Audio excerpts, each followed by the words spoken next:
Hi, welcome to the channel. For those who don't know me, I'm John. I don't normally do unboxing videos, but I've just received a Mobula Delta Wing and there didn't seem to be anything around it online, so I thought I'd basically do a kind of a show and tell so people can see what they like and decide if it's something they'd look for. So let's get into the wing. So I ordered this from Banggood last Saturday. It's Saturday today, so free delivery. Took 1 week to get to the UK from China. It was in just one of their normal plastic bags. You can see it's had quite a whack on the box. I have opened it up and had a look. Because everything in the box is sort of fairly spacious, nothing seems to be damaged, which is good news. Hopefully other people won't have the same problem. So just looking at, let's zoom out with the camera a bit. So we've got the fuselage, which everything seems quite nicely moulded. There's a pretty big air intake on the front on the canopy here, and you can see the air runs down here into where your ESC would go on the back. And then in terms of sort of size, so they recommend running this with, I think it's a 900 milliamp 4S. I've only got an 850 4S, but you can see with an 850 and there's bags of room. Now it is a small light wing, so I guess they recommend putting a 2004 motor on the back, so in terms of what motor you run is gonna and how you balance it.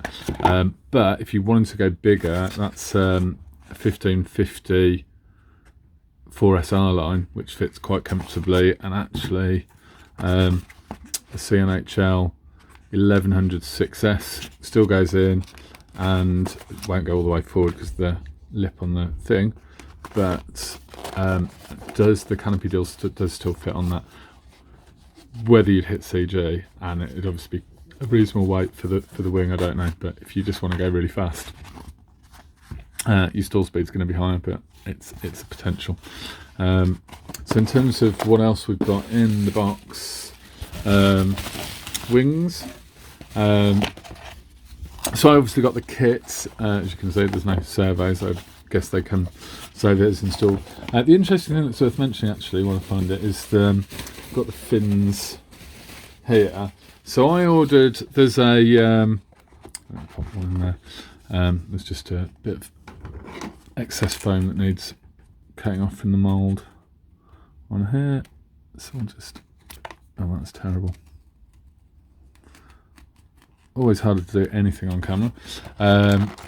So I ordered the one from Banggood because it was available, and it was the Eachine version as opposed to the I think it's the AtomRC version. On the pictures on Banggood, the canopy and the fins are white, and on Aliexpress, where I think it's slightly cheaper, the AtomRC one comes in black.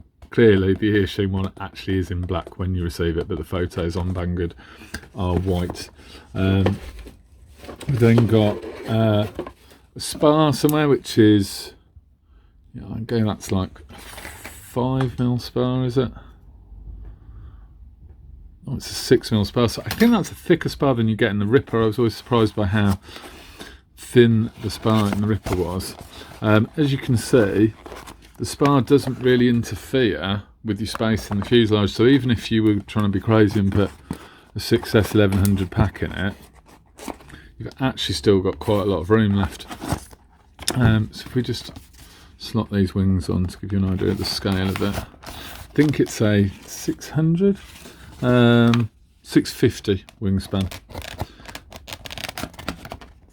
Well, that's not worked out well, has it? So if I zoom out a bit, that's what it's like.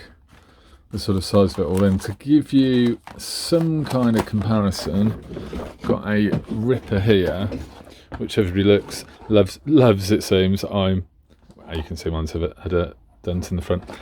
I was a bit underwhelmed by the Ripper, to be honest, but I don't run DJI, so I found I had to put a lot of nose weight in the front.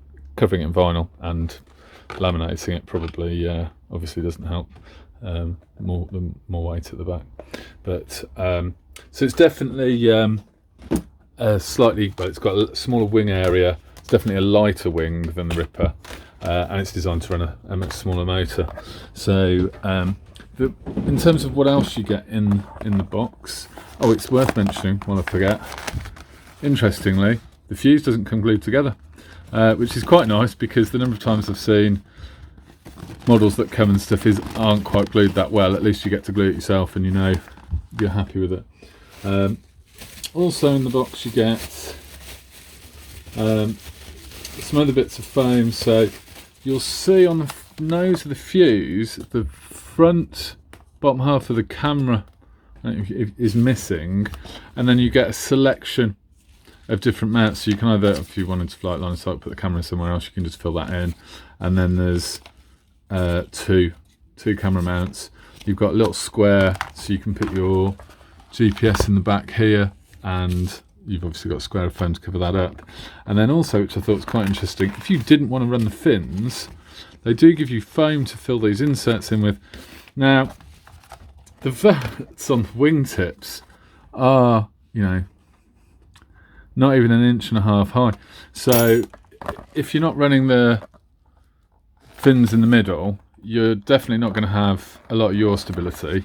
But you know, potentially if you're just interested in doing speed runs, it'd be interesting to see what the result was.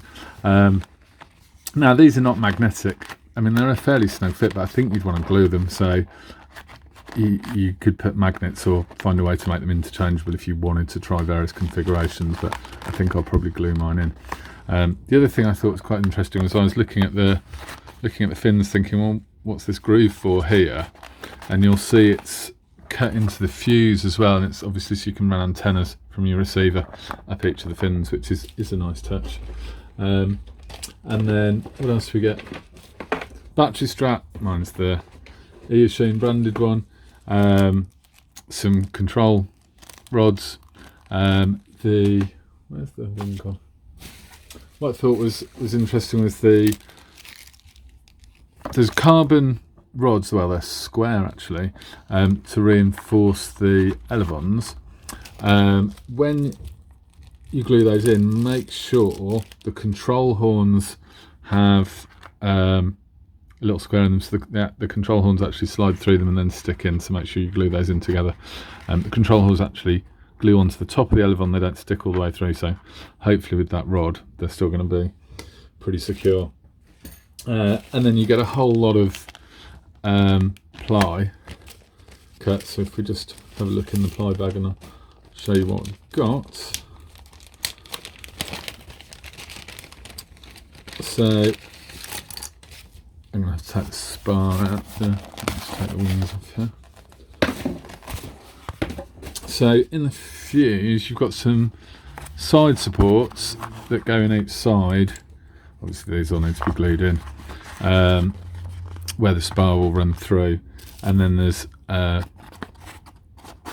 plate that goes on the floor and space for your lipo strap to go under. And then you also get either this plate you can use, or I don't know if that's designed to mount something specific, this kind of upper deck you can use, which I guess you could put your receiver on to run antennas out.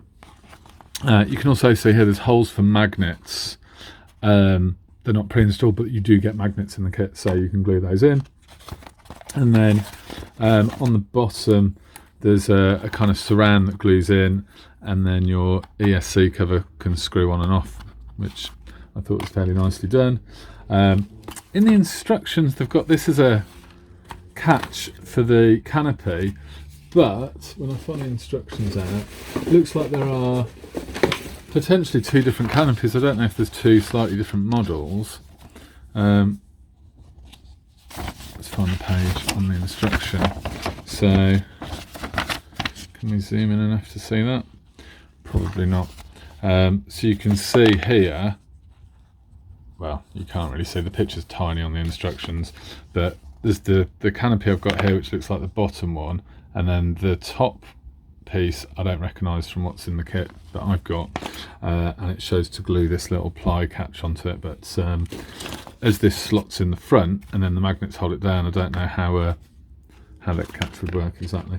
And then you also get a couple of motor mount options, which I think is quite nice. So you get a motor mount, well, a plate that you glue onto the back, What I did think was strange was that I haven't got the right size motor, but if you imagine, do you know what, we need to put another one on.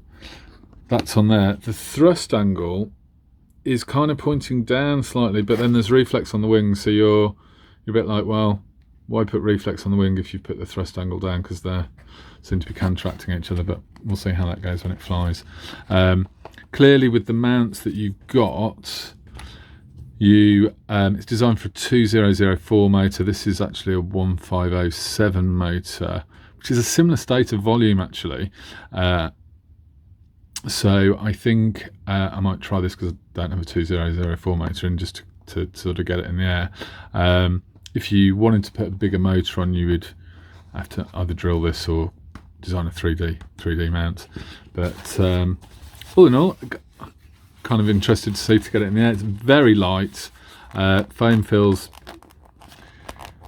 kind of like Zod foam, I'll be honest. I think that's probably what everybody comes to expect from moulded wings. I mean, actually a bit denser than, I don't have a lot of Zod wings. I've got a Zod orbit on the wall there, which again I'm not a big fan of.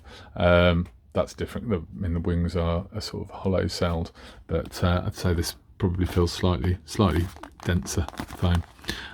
But anyway, we'll get it built, or I'll get it built, put it up in the air, hopefully in the next week, if not tomorrow, and see how it flies. I hope that was helpful if you're thinking of popping one in your basket. Please do like and subscribe. Thank you very much. Cheers.